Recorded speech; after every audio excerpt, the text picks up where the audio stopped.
अब की बार वो ऐसे नज़र आया मुझे, मैंने कहा यार बड़ा क्या हो गया इन फ्लावर्स को, है ना। तो ऐसे बहुत सारे प्लांट्स हैं, वाइल्ड एनिमल्स हैं वहाँ पे। जो दूसरा बायोटा है, जैसे हमारे बटरफ्लाइज हैं, बर्ड्स हैं, वो भी धीरे धीरे करके उस स्थिति में नहीं रहेंगे। हमारा जो मानव है, चाहे वो हमारे भेड़ बकरी पालक हो, चाहे हमारे वो सेंचुरीज़ में फॉरेस्ट डिपार्टमेंट के एक कुछ उनकी पता नहीं क्या सोच है कि उन्होंने उन जगहों पे जगह जगह चाल खाल बना दिए। मेरे को समझ में नहीं आता कि बुग्याल में खाल बनाने की क्या आवश्यकता हुई। अभी हमारे साथ वरिष्ठ भूवैज्ञानिक MPS बिष्ट जी हैं, जो कि रुद्रनाथ ट्रैक पर होकर आ रहे हैं। उनसे हम जानेंगे कि उनका अनुभव उस ट्रैक का कैसा रहा। सर, स्वागत है आपका दैनिक उत्तराखंड में। नमस्कार जी। आप रुद्रनाथ ट्रैक पर पूरे परिवार के साथ अभी गए थे। हाँ। कैसा अनुभव रहा सर आपका रुद्रनाथ ट्रैक का? देखिए, ऐसा है कि भगवान रुद्रनाथ जो हमारे पंच केदार हैं, वहाँ के लिए कभी कोई ऐसा नहीं कह सकता कि हम खराब रहा जी, क्योंकि हम गए हैं प्रभु के शरण में, तो ज़रूर कुछ ना कोई आशीर्वाद हमें मिला है। और रही बात रुद्रनाथ पर्टिकुलर बुग्याल की, वैसे तो हम अपने जीवन काल में करीबन 60-70 बुग्यालों में भ्रमण कर चुके हैं उत्तराखंड के, लेकिन उम्र के इस पड़ाव में मैंने अपने आप को टेस्ट करने की कोशिश करी कि रुद्रनाथ जैसे बुग्याल, जिसमें कि लगभग 22 किलोमीटर की डिस्टेंस ट्रैवल करना पड़ता है और बहुत ही वर्टिकल क्लिफ है, रास्ता बड़ा टफ़ है। हालांकि बनाया है फॉरेस्ट डिपार्टमेंट ने या मंदिर समिति वालों ने उस जगह को ठीक ठाक, लेकिन फिर भी आम सामान्य आदमी उस चढ़ाई पे चढ़ना काफ़ी दम चाहिए। तो मुझे लगा कि भाई बहुत अच्छा है, और मैं अपने इस जीवन के इस पड़ाव में अपने अगर परिवार के साथ वहाँ जाऊँगा तो बहुत कुछ अपने बच्चे को भी सिखा सकता हूँ, और अपने जीवन में जो आज तक कुछ चीज़ें ऐसी थी जो छूट गई थी, उनको भी देखने का एक मौका मिल गया। अच्छा सर, कई बार बुग्यालों की जब बात होती है तो जो हाई एल्टीट्यूड में हमारे बुग्याल हैं, इनकी क्या स्थिति है सर अभी? दरअसल बुग्याल अपने आप में एक बहुत ही यूनिक लैंडस्केप है, और ख़ास तौर पे हमारा जो अल्पाइन पास्चर्स अंग्रेजी में बोलते हैं, यूरोप से निकला हुआ है शब्द, और जिसको हम अपने भूविज्ञान की भाषा में हाई एल्टीट्यूड प्लेनेशन सरफेसेस बोलते हैं। तो बुग्याल शब्द हमारे गढ़वाल में बुग्गी घास आपने सुना होगा, बहुत ही मखमली घास वहाँ पे होती है, तो उसके एक जो बिल्कुल जेंटल स्लोप में मखमली घास पैदा हो रही है, तो उसको हम बुग्याल कहते हैं। और एक बहुत बड़ा आश्रय है हमारे शेपर्ड्स के लिए, भेड़ बकरी पालकों के लिए, जीवनोपार्जन का बहुत बड़ा पुराना स्थान रहा है। तो अब उनकी जो स्थिति की बात हो रही है कि बुग्याल कैसे हैं, मैं 1989 में सबसे पहले बेदनी बुग्याल गया था, और 87 में रादर पहली बार, और उसके बाद लगातार बुग्यालों को देखते आ रहा हूँ। नंदा देवी बायोस्फीयर रिजर्व से लेके दयारा बुग्याल से लेके उत्तरकाशी के और टेहरी के और पौड़ी के चमोली के, पिथौरागढ़ के काफ़ी बुग्यालों में भ्रमण किया। और बुग्यालों का स्थिति मुझे लगता है कि दिन प्रतिदिन वो जो है डिटेरियोरेशन जिसको हम बोलते हैं, कि वो धीरे धीरे अपनी जो मूल था, जो उसकी खूबसूरती थी, वो कहीं ना कहीं खोती जा रही है। ये बड़ा चिंताजनक विषय है। वजह क्या मानते हैं आप इसके पीछे?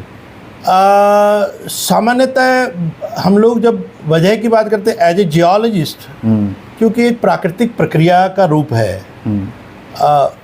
पहले स्नो बहुत अच्छा होता था, काफ़ी टाइम बर्फ़ पड़ती थी, और मुझे याद है कि जब मैं 1975 में अपने फादर के साथ बद्रीनाथ गया था, और बड़ा गांव में हम लोग 1 महीने रहे थे, तो हल्की सी बादल लगते थे और ठंडक बढ़ती थी और सीधे स्नोफॉल होता था। आज स्थिति ये हो गई है कि बादल तो हैं लेकिन सीधे बारिश होती है, और बारिश होने की वजह से जितना भी हमारी सॉइल है, और इतनी तेज़ बौछार होती है कि जो पुराने ज़माने का एक्युमुलेटेड मास था, सेडिमेंट था, वो सडनली जो है स्लोप में नीचे बह जाता है। That is called run of, तेज़ी से बह जाता है। तो ये बड़ी एक दुर्दशा हो गई है। बुग्यालों में भी वही स्थिति है, क्योंकि अब बर्फ़ तो है नहीं, और उसकी जो टॉप सॉइल थी, ब्लैक सॉइल जिसको हम कहते हैं, सालों से जमा हो रखी थी, उस हज़ारों सालों से वो सॉइल जो है धीरे धीरे कटते जा रही है। और वहाँ पे छोटे छोटे चैनल्स, जिसको मैंने अपने कभी बार में बोलता हूँ, जैसे बाघ ने नाखून मार दिए होंगे, और वो धीरे धीरे वो नाखून, वो खरोंच गहरी गहरी खाइयों में परिवर्तित होती जा रही है, और वो गहरी इतनी हो गई है कि नीचे की चट्टान एक्सपोज हो गई। तो पहला तो एक कारण प्राकृतिक बारिश है, परंतु इस बीच हमारा जो मानव है, चाहे वो हमारे भेड़ बकरी पालक हो, चाहे हमारे वो सेंचुरीज़ में फॉरेस्ट डिपार्टमेंट के एक कुछ उनकी पता नहीं क्या सोच है कि उन्होंने उन जगहों पे जगह जगह चाल खाल बना दिए। मेरे को समझ में नहीं आता कि बुग्याल में खाल बनाने की क्या आवश्यकता हुई। उन्होंने उस सॉइल को बिल्कुल काट करके गहरे गड्ढे बना दिए। अब ये जो प्रक्रिया है, और जहाँ तक भेड़ बकरियों की बात कर रहा हूँ मैं, डेफिनेटली भेड़ बकरियों के खुर से, क्योंकि हज़ारों हज़ारों भेड़ बकरियाँ उस बुग्याल में चढ़ती हैं। अभी मैं गया था तो 2 हर्ड मिले मुझे, एक 900 का और एक 1200 का झुंड। और इन बकरियों के झुंड ने जहाँ जहाँ वो चरती है, वहाँ वहाँ अपने खुर से जो है वो सॉफ्ट जो मिट्टी है बुग्यालों की, उसको काटती जाती है।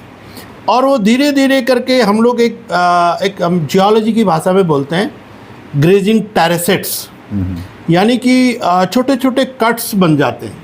और वही कट्स जो है सॉइल क्रीप को एग्रीवेट करते हैं। सॉइल क्रीप मतलब मिट्टी जो है धीरे धीरे, जो कि मिलीमीटर के दर से जो है नीचे खसकती थी, वो अब जो है मीटर और सेंटीमीटर के हिसाब से खसक रही है। तो वो कारण है उन बकरियों के ग्रेजिंग टेरेसेट्स बनने से। और इधर मैंने आपको बताया कि मानव के द्वारा, जैसे हमारा फॉरेस्ट डिपार्टमेंट है, वो जगह जगह गड्ढे खोद देना, रास्ते बना देना, अपने लिए हट्स बना देना। मुझे नहीं लगता है कि वहाँ बुग्याल में जो है आपको कोई ऐसे हट्स बनाने की आवश्यकता है। तो ये सारी चीज़ों का थोड़ा सा मैं मानता हूँ कि प्रकृति तो है, लेकिन प्रकृति के साथ कहीं ना कहीं हम उसको एक्सेलरेट करने वाले मानव भी हैं। एक तरफ सरकार एडवेंचर टूरिज़्म की बात करती है, टूरिस्ट को बढ़ावा की बात करती है। आपने इस बार देखा होगा कि टूरिस्ट अब लाखों की संख्या में पहाड़ों की ओर जा रहा है और ट्रैकिंग पर ज़्यादा जा रहे हैं। आपको क्या लगता है, जब इस तरीके का टूरिस्ट जब बुग्याल में जाएगा तो उसके परिणाम क्या होंगे सर? परिणाम आपने देखा कि जब बेदनी बुग्याल में हज़ारों टेंट लगे, जब हमारी नंदा राज जाती है, तो मैं आपको दिखा सकता हूँ डॉक्यूमेंट्री कि कम से कम बेदनी से आली उसके बीच में जो है हज़ारों टेंट लगे, अनगिनत, गिन भी नहीं सकते आप।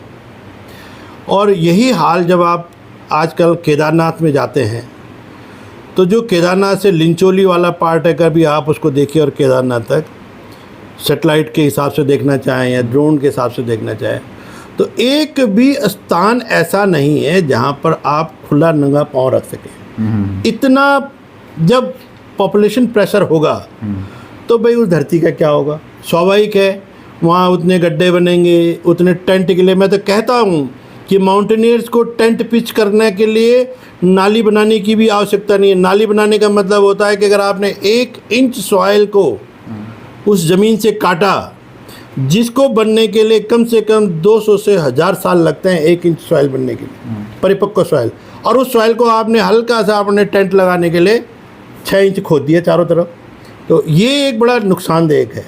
और इसी तरह से जो मैनेजमेंट की बात करते हैं हम लोग कि आपने केदारनाथ या रुद्रनाथ के लिए लोगों को पर्ची काट रहे हो, आप 200 रुपये की पर्ची काट रहे हो। उस 200 रुपये की पर्ची में आपने सिर्फ इतना ही आपका काम है कि आप गेट पे आदमी को पूछ रहे हो कि आपकी उम्र क्या है, आपके जेब में प्लास्टिक कितना है, आपके पानी की बोतल कितनी है। लेकिन उसके बाद जब वो यात्री वापस आ रहा है तो उस आदमी का वहाँ पता नहीं है, जो आपसे पूछ के गया था कि प्लास्टिक की पन्नी कितनी है, टॉफ़ी कितने ले जा रहे हो और पानी की बोतल कितनी है। मेरे हिसाब से उस आदमी की ये ड्यूटी बनती थी कि उन पन्नियों को और उन प्लास्टिक की बोतलों को दोबारा से काउंट करे और बताए कि खाली वाले हमें दे दो। ये प्रक्रिया हमने 2009-10 में जो है वैली ऑफ फ्लावर में की थी, और इसीलिए जो है वहाँ पे उस जो फॉरेस्ट के मैनेजर्स थे उनको इंदिरा प्रियदर्शनी अवार्ड मिला था। अगर ये प्रोसेस यहाँ आज के बुग्यालों में की जाए तो मैं समझता हूँ काफ़ी हद तक हम वहाँ गार्बेज होने से, और जो सिक्योरिटी गार्ड हमारे जो गार्ड लगे हैं फॉरेस्ट, उनका काम भी ये होना चाहिए कि कोई प्रॉपरली वहाँ पे गड्ढा न करें, कोई वहाँ पे जो है नाली न खोदे। अनफॉर्चुनेटली जब वही खोद रहे हैं तो फिर दूसरों को मना कैसे कर सकते हैं? तो ये दुर्भाग्यपूर्ण। अच्छा, ऐसे सामंजस्य कैसे बिठाया जा सकता है कि जब पर्यटक भी वहाँ जाए और बुग्याल को भी बचाया जा सके सर? डेफिनेटली मेरा अपना ये मानना है कि अगर आज के डेट पे रुद्रनाथ जैसे भगवान के स्थान पे 150 आदमियों की कैपेसिटी है रहने की, लेकिन मुझे बड़ा ताज्जुब हुआ कि परसों कोई दिन था जिस दिन हम लोग गए थे, उस दिन करीबन 400-500 लोग वहाँ आ गए। अब आप सोचिए कि वहाँ रहने की जगह 150 आदमियों की ना वहाँ टॉयलेट है, 2 टॉयलेट हैं पूरे रुद्रनाथ में, अनफॉर्चुनेट है, और 500 आदमी उस टॉयलेट में कैसे जाएंगे?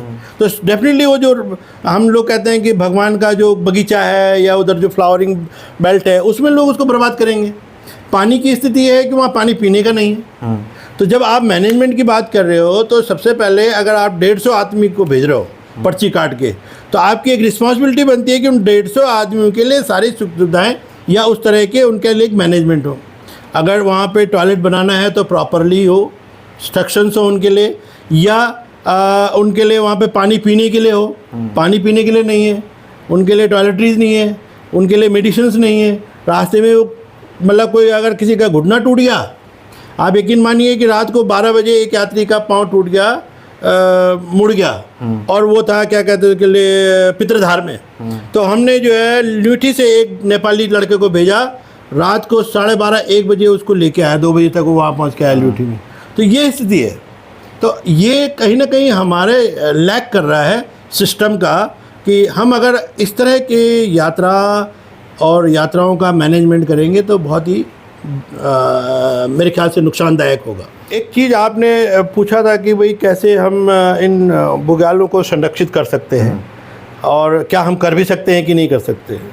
डेफिनेटली मेरा अपना ये मानना है कि आदमी की कोशिश होनी चाहिए कि हम किसी चीज़ को डिटोरेट होने से, फर्दर डिटोरेट होने से बचा सकते हैं या उसको संरक्षित कर सकते हैं। ऐसा तो है नहीं कि हम प्रकृति के साथ लड़ेंगे, लेकिन हाँ, जो हम अपनी तरफ से कोशिश कर सकते हैं बचाने की, वो प्रक्रिया हमको करनी चाहिए। एक एग्जांपल, हमने जब मैं यहाँ उत्तराखंड अंतरिक्ष उपयोग केंद्र में डायरेक्टर था, 4 साल पहले हमने फॉरेस्ट डिपार्टमेंट को एक डेमोस्ट्रेशन दिया था दयारा बुग्याल का, कि दयारा बुग्याल में कैसे हम ये जो चैनल बन रहे हैं, ये जो पानी के द्वारा बरसाती नाले बनने के द्वारा ये बुग्याल धीरे धीरे करके उनका क्षरण हो रहा है, कट रहे हैं। तो उस पर हमने एक जूट मैश टेक्नोलॉजी का एग्जाम्पल कोट किया था। मैं आपको उसका सामने चित्र दिखा सकता हूँ कि कितना सुंदर है। और हमने वेस्ट बंगाल से और वहाँ से फॉरेस्ट डिपार्टमेंट को डेमोस्ट्रेशन करके दिखाया था कि कैसे जूट मैश को वहाँ लगाया जाता है, वो पूरे चैनल में बिछाया जाता है, बांस की कीलों से उनको जो है बोल्ट कर देते थे, और बीच बीच में नाले में हमने जो है जूट की जो चटाई है उसके साथ उसको पिरूल को है ना रोल करके बड़े बड़े सिलेंडर जैसे बनाया। तो उसका हमने उसको जो है बंद बनाया, जैसे हम जो चेक डैम बोलते हैं ना, तो मिट्टी के चेक डैम, पत्थरों के चेक डैम बनते थे, वो चेक डैम हमने पत्थरों के नहीं बनाए, वो चेक डैम हमने बांस के डंडे और पिरूल के रोलर से बनाए, वो जूट के साथ। तो क्या है ना कि वो ऑर्गेनिक मटेरियल है, वहीं सड़ना है, वहीं गलना है, उससे हम कोई एक्स्ट्रा लोड भी नहीं ले रहे हैं, ना कोई हम बाहर की ऐसी चीज़ डाल रहे हैं। वनस्पति है वो अल्टीमेटली उसी में समाहित हो जाएगी। और इन द मीन वाइल जब तक वो चटाई बिछी हुई है उस खुले जगह पे, वो नंगी जगह पे जहाँ से बुग्गी घास हट चुकी है, विद इन ए ईयर आप देखेंगे कि अगले साल उन जो जूट मैस है, चटाई है, उसके बीच से उनके जो है छूके फूट गए, नए फर्स्ट क्लास कवर अप हो गए। तो वो उन्होंने बाइंडिंग भी कर दी। तो ये एग्जाम्पल हमने इनको डेमोस्ट्रेट करके दिखाया था फॉरेस्ट के अधिकारियों को। यहाँ पे मेरे यूसेक के वैज्ञानिक थे हमारे साथ, और उसको उन्होंने अप्लाई किया, क्या कहते हैं, दयारा बुग्याल में। परंतु मैं बड़ा अफसोस हो रहा है मुझे इस बात को कहने में कि शायद फॉरेस्ट डिपार्टमेंट ने इसको एक आय व्यय का साधन समझ लिया।